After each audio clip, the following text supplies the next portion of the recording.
Thank you, Brother Richard, for sitting down once again for Behind the Final Call cover story. And of course, we'll go to where we always go, as we usually ask.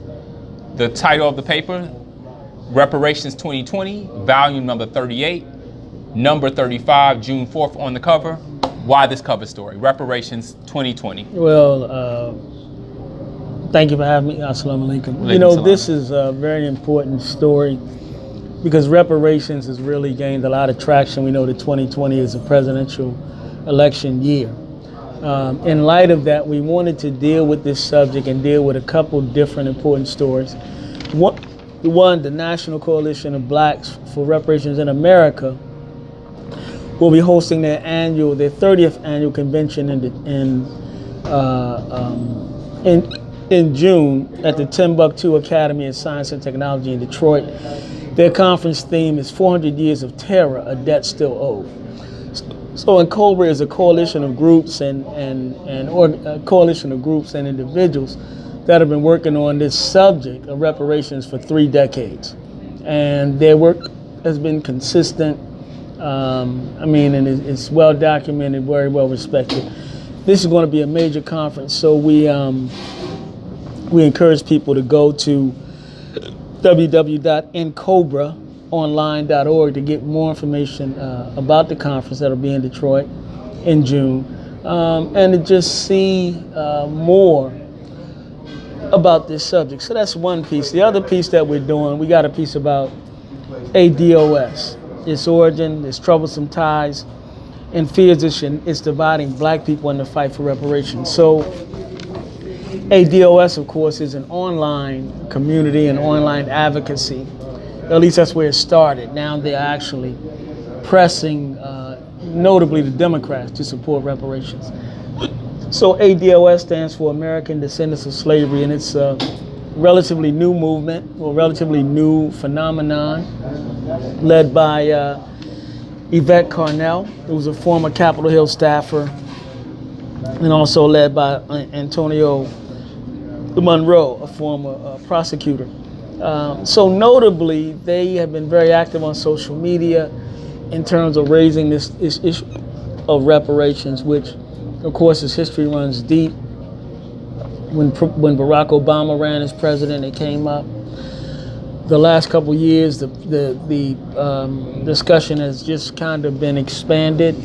Ta-Nehisi Coates did an essay about reparations that got a lot of traction and a lot of attention.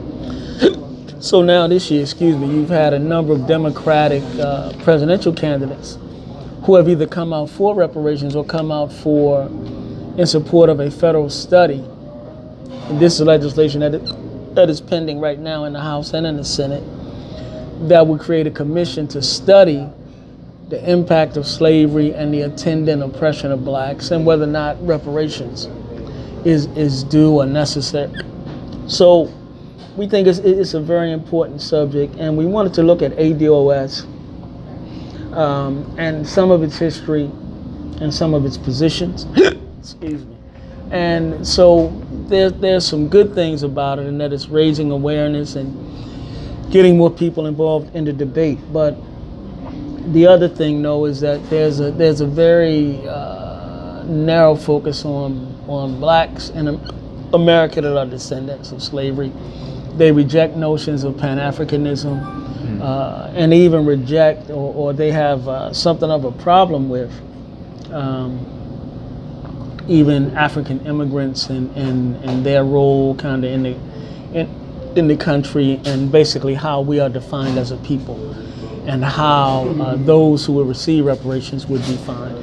I think notably they are calling for monetary reparations, but we know that the idea and the concept of reparations goes far beyond rather just cutting a check. And COBRA has a vision for the full repair of us as a people. So what that might include. And let me cut in real quick, is because some of our viewers, we make the assumption that they know what reparations. Of course, they'll get more of that in the paper. But can you just give us a quick snapshot on what that term is used? Reparations is essentially some type of compensation or some type of remedy that would be given to black folk for 300 years of chattel slavery, and then the attendant second-class citizenship.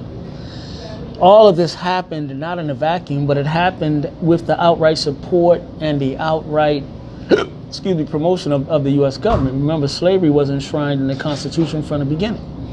This is where you get the 3/4 of a human being, which is how slaves were classified, as 3/4 of a human, but they weren't even classified as that for their own benefit.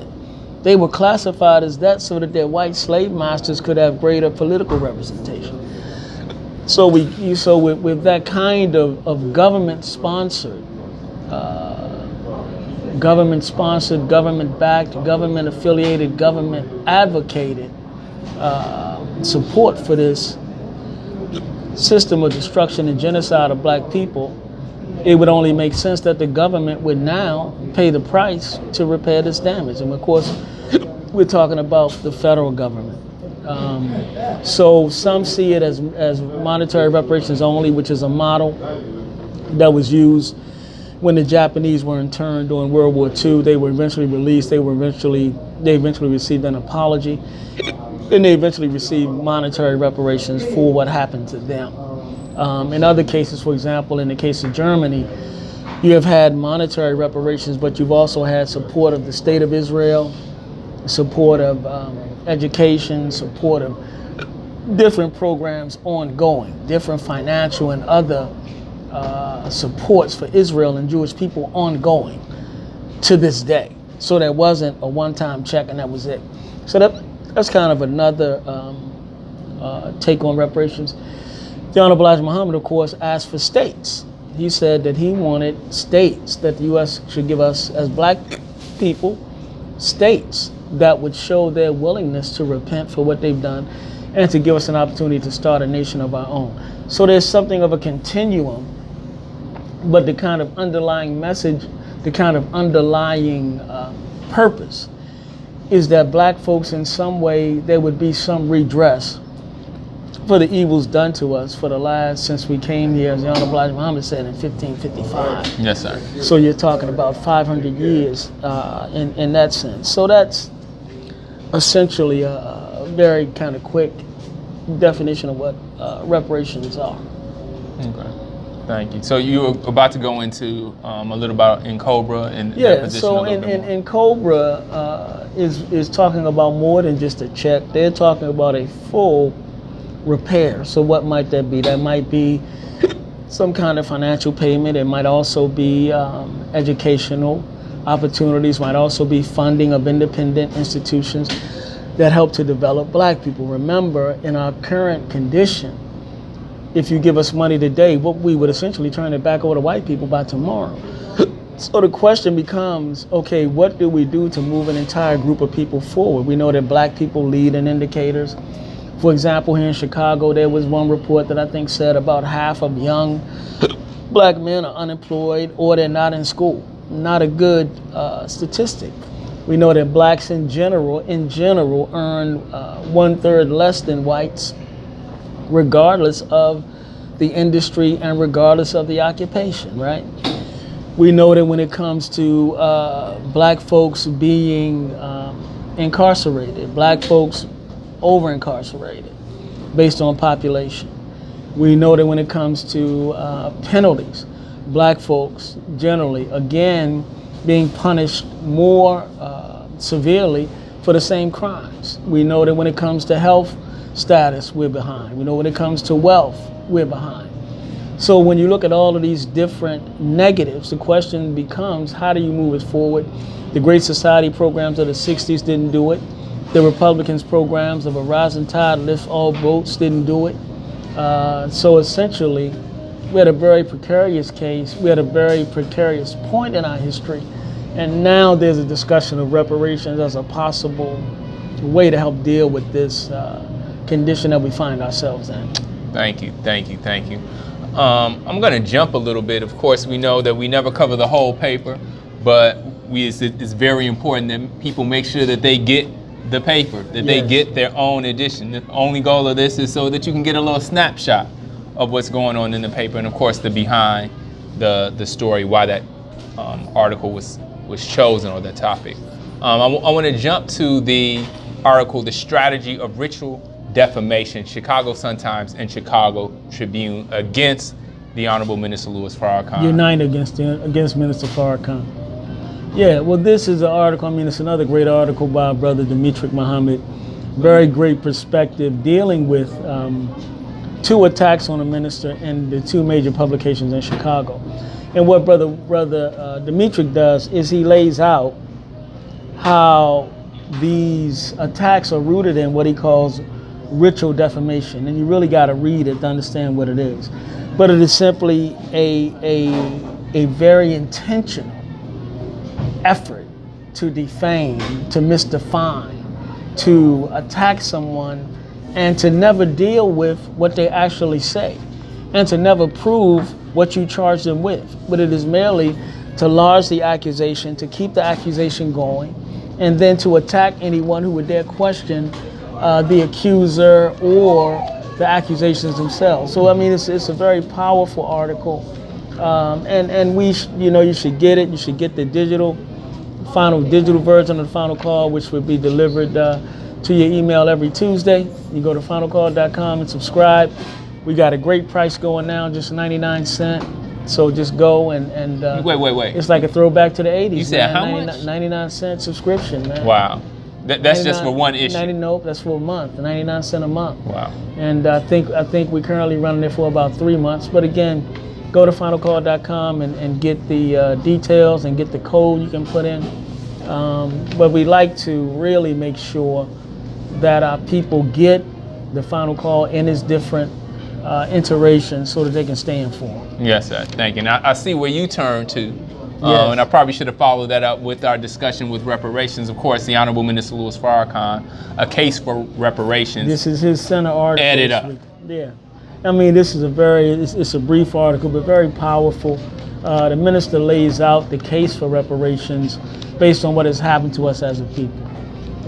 So he really talks about the history in the country. He talks about how the Japanese were treated. These were Americans, Japanese Americans, that were basically put into concentration camps inside of America. But they were eventually, this wrong was recognized, and they were given money, and they were given an apology. The atrocities committed against us, of course, are far worse, last over a far longer time. And so the minister deals with those, and he really lays out, for example, in the middle passage, the estimate is 50 million to 100 million lives were lost. So imagine what that looks like. Imagine what it looked like. Imagine how it depleted Africa. And then imagine what our ancestors suffered just to get here. Then imagine what they suffered once they arrived. So, we say that this is the time of judgment and the time of justice. So, as the minister said in this article, that if you actually looked at the history and what we contributed to this country, America really owes us the whole country. Yes, sir. He said, but perhaps if they will deal with this problem and actually respond properly, perhaps they won't have to give up the whole country. Then he said, if there were 100 million of us killed here, if you go by the biblical law, an eye for an eye and a tooth for a tooth, man, that would mean that America would have to lose a lot of lives. But again, the beauty is, and the mercy of Almighty God Allah is, if you do justice by us, perhaps you don't have to suffer that fate. We certainly are not in any position, and we don't call for the harming of anyone. We don't commit acts of violence on ourselves or others. But that biblical principle that is there says something about when life is taken unjustly, what is owed. So that principle is there. We know we don't advocate exacting it. We can't exact it. But if God himself does it, you can't do anything about it. But again, the beauty is that perhaps if America will repent and will admit and will then make amends, then perhaps there will be some hope for this nation. Yes, sir. Thank you very much. There were a few reports of loss of life in this edition of the article. Yeah, in addition of the paper, and one of those being the trauma and tragic loss of Pamela Taylor. Yeah, this is the sister who was unarmed, who was shot to death by a police officer in a town about 25 miles outside of Houston, Texas. Her funeral was last week, so we have an article about her funeral and about this case. The officer who shot her is actually back on duty now, and so it's again just another very tragic situation that I think should cause us to ask the question: can we get along with these people in peace? And I think that from all indicators, so we have that story, then we got a story of a 12-year-old, a rent-a-cop, and police terror in Sacramento, California. This was a viral video of a young brother, 12 years old, who was stopped by a security guard, and eventually police were called. Then he's surrounded by these officers, 12 years old, he's handcuffed. They put a spit mask over his face. I mean, it's a very traumatic situation.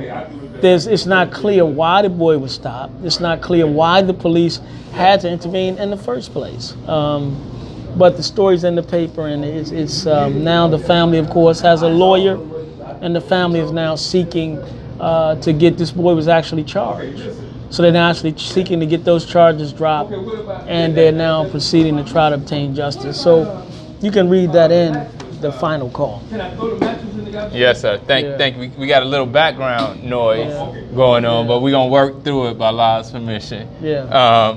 So there's another loss of life that we experienced, and we were able to be at the ceremony, and Honorable Minister Louis Farrakhan was able to be there as well, and that's of one of the Dales, Charles Barksdale, God's gift to us.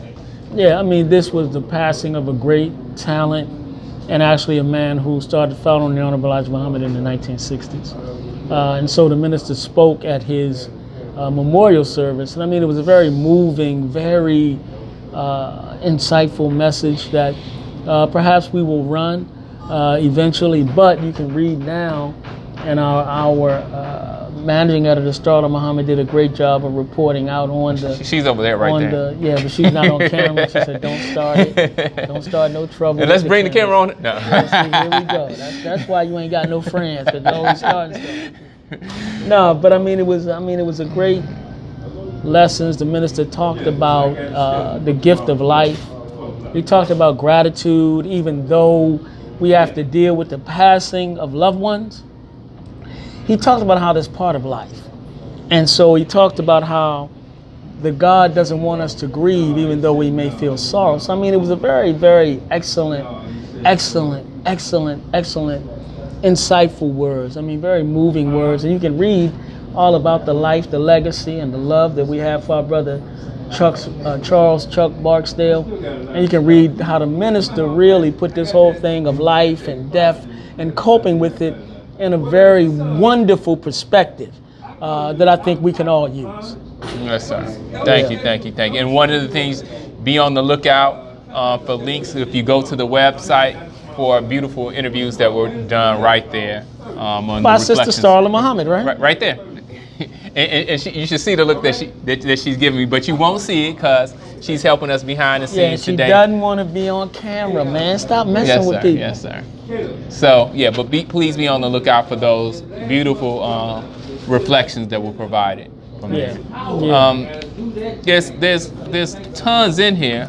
I want to make sure that we end on some positive notes, because we talk about the things that aren't necessarily pleasant going on in our community, but we do have some pleasant things that are going on. Yeah. Our work is in the streets. Fruit of Islam in Philadelphia bring light, life, and power to the community. Can you speak a little bit about that? This is, again, the regular work of the FOI, and it's always our great duty, honor, and pleasure to present the brothers going about our mission, which is to raise our people and to deliver them to the Lamb of God and the Honorable Elijah Muhammad, and in his absence to deliver them to Minister Farrakhan for a word, a divine word, supreme wisdom that can resurrect us from the state that we're in. So this is, again, I mean, it's great pictures. This piece is out of Philadelphia, and it involves just brothers coming into the city from different areas and focusing very intensely on raising our people up and reaching out. So we try to do this regularly in the paper. You can look for some more. Next week, I think a couple weeks ago, we did The Brothers Were in Baltimore. So To the FOI, keep up the good work and try sending us some pictures. We definitely want to highlight the work that they do, man. And it's very inspiring. And it's heartfelt. You know, nobody pays us to do what we do. We do it out of the love and commitment. And so it's admirable. And we feel that it's admirable. It's an example. And these brothers are like little messengers carrying the word of Almighty God Allah. Yes, and you sir. can see it when people respond to us. Thank you.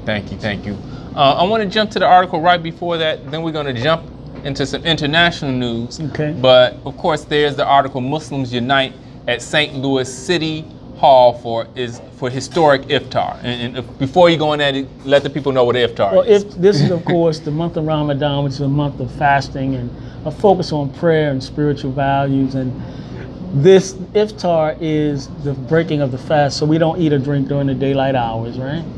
So the breaking of fast or eating in the evening becomes more than just a meal. It really becomes an experience where Muslims very often come together and they enjoy the fellowship, they enjoy the food, they enjoy the value of brotherhood and sisterhood and family, right? So that's a very beautiful thing. So this was actually done at City Hall in St. Louis, where you had Muslims from different communities, and you have a St. Louis Alderman John C. Muhammad, who was part of this. You had CARE, Missouri, which is a Muslim organization that was part of it. I mean, so again, the beauty of Ramadan, the beauty of Muslims from different cultures, different communities coming together, and it just shows another aspect of who we are. Very beautiful aspect, and we just continue to work and we continue to show that Islam is certainly the social solution for what ails us. Yes, sir. Thank you. Just want to jump in. Of course, as we mentioned before, the Honorable Elijah Muhammad taught us that it was important that we know what's going on at home as well as abroad. And so we have a few articles on international news. I'm going to let you choose which one we'll touch on. We have a couple. One, you know, there's been this saber rattling, these threats toward Venezuela. We got an article about activists that have occupied the Venezuelan embassy in D.C. They did not want it turned over to the opposition leader, who has been declared the president while they already have a president. So you can read about that in the final call and read about why it's so important. We know that we know that the U.S. has a very ugly history of meddling in Central America, South America, and these misadventures have never turned out well for the people in those countries. Excuse me. So that's on the one hand. Then we got another article, Threats, Pressure, and Possible Wars Dominate Troubling U.S. Foreign Policy. So this is the war in Afghanistan, the proxy war was using Saudi Arabia or supporting Saudi Arabia in a war in Yemen, which has created an incredible refugee crisis. Then you have, of course, Venezuela and the talk about troop and invasion, and you have the problems that the U.S. has with Iran. So kind of around the country, around the world, you see America engaged in these threats and engaged in these this warmongering, wars and rumors of wars. So it's a very good piece. You should check it out. And again, we should be aware of what's going on in the world. I mean, there's nothing wrong with little entertainment, NBA basketball, little, movie, but we have to be in tune with what's happening. We got to know. And so we hope that the final call is a good source for good information about what's happening in the world. Well, you definitely don't have to hope about that, because it's indeed probably one of the most powerful and insightful newspapers from a black perspective in dealing and addressing the needs and concerns that black people in the United States, but all around the world, need to know about. And in many instances, the articles that are covered are things that aren't being covered anywhere. Well, that's our mission, that's our role. And again, our hope is to just get a little better every week and continue to be that voice and continue to be that watchman on the wall looking for that which is a danger to our community, and being that light, kind of showing and exposing things that are happening so that people can be aware and we can understand the time and what must be done. This is the time of our rise. This is the time when we must come together. We must do something for ourselves. We have to understand that the confusion that is being seen in government, the the destruction, even the assault on American institutions by the president is really, you've never seen anything like it. So the question is, where is this thing going? Who's orchestrating it? Who's moving Mr. Trump? He's certainly not moving on his own. So if you want more about that, keep reading the final call. Thank you, thank you, thank you. Well, I'm going to open it up. Of course, I have to make the plug. We made it earlier, but please, please, please, please get your subscription to the Final Call newspaper. You can get the paper version. You can get the digital version. We go back and forth. I like paper, but man, it's a beautiful thing to be able to have the paper read to you through the digital edition. You mean if you get the digital edition, you can hit a button I and the can paper hit will a actually button read itself? And the paper will, the article, whatever article I choose, it will be read to me. Yeah, so I like doing that. So while I'm getting ready in the morning or doing something else, You just hit the button and let it just go on. and let it read to me. Okay, all right. So, I mean, that's a cool feature. For those people, you know, both of us wear glasses. And some of us, sometimes you're struggling to see it. You can just use your fingers and you can zoom in and have the article right there, allow you to see it a little bit better for those who may be visually challenged sometimes. Yeah, So. and the print edition, of course, offers you, it offers you great graphics, it offers you great color, you know, and there's something about being able to take this and just pull it out wherever you are and being able to read it. So, again, it's your choice. Hey, do one, do both. Just do it. And especially if you can get it a whole month. 99 cents. 4 issues for 99 cents. Why not? 25. You getting a paper for 25 cents. Where they do that at? We throwing back. So, but encourage you to do that. But before we close out, is there anything else? Of course, Well, a lot of important, insightful information. What else we got to say? We want to stay with these floods and these tornadoes and all of that is in this week's paper, but look for a major article about that next week as well, because we want everyone to understand that this is tied intimately to the condition of black folks in America. So the Honorable Elijah Muhammad taught, and the Honorable Minister Louis Farrakhan has reiterated, reminded, explained what is happening with this weather. And he has said, notably, on more than one occasion, watch the weather. And so we're seeing severe weather, we're seeing destructive weather, we're seeing deadly weather, and we say for a surety that this is God's punishment and his divine judgment against America. So if you want to find out more about that, read the Honorable Elijah Muhammad's column this week in the Final Call. You can get that at finalcall.com as well. Thank you, thank you, thank you. And of course, you know, we talked last week, and I think I plugged your hat. And even though it's a beautiful hat, we got a different hat this week. Different hat, but same people. This one is produced by the Final Call. And so we say established in 1979. This is our course, the 40th anniversary of the Final Call. Stay tuned for some big news, hopefully soon, hopefully next week about that. But we were established in 1979 by the Honorable Minister Louis Farrakhan. This is our 40th year. You can tilt your head down a little bit. Yeah, so you see that? Check that out, you can get yours. Yeah, you can get yours. And different style, so that's just one style, but they got the, I don't know what you call the other style, but snapbacks. They got a couple of different colors. Yeah, so. Store.finalcall.com, or stop by our building if you're in Chicago, or just come on down and check us out. 734 West 79th Street. We love to have you. We've got plenty of product laid out for you. Just come on down to the Storehouse of Knowledge and pick something up for yourself. There's nothing more important than knowledge. There's nothing more important than being able to understand what's happening in the world today so that you can understand what you should be doing for yourself, your family, and your community. Thank you, thank you, thank you. At that point in time, if there's not anything else. No, just the case of reparations, man. The reparations 2020, you need to get this. Really, seriously, it's a major, you really need to check out the articles. It's very extensive. Talking about, it's very extensive. Talking about the politics and the different aspects of reparations. So, and the minister's article, again, very inspiring. So we got a whole smorgasbord about reparations, and it's such a hot topic that these articles really help get you thinking and hopefully bring some light to your mind, and that's what we strive to do every week.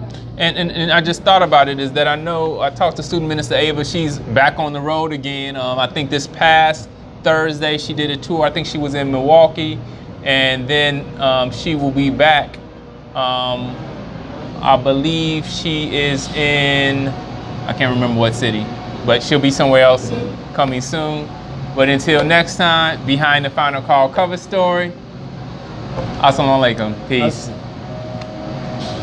Yeah.